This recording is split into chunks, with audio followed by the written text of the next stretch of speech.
Hello everyone, Pedro with you, and in this video I'm going to show you how to take a screenshot on Mac.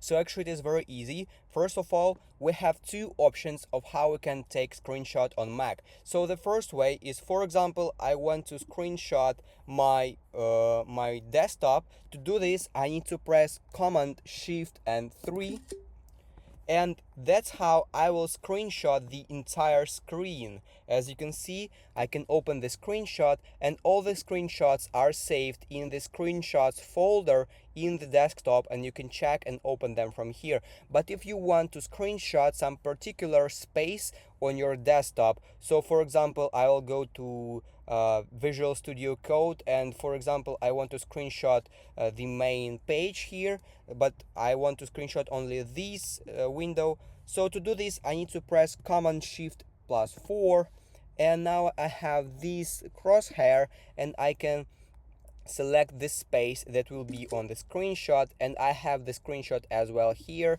and it basically will save in the screenshots folder right here, as you can see. And basically that is it. That is how you can take a screenshot on Mac. If you found this video useful, leave a like and subscribe to the channel.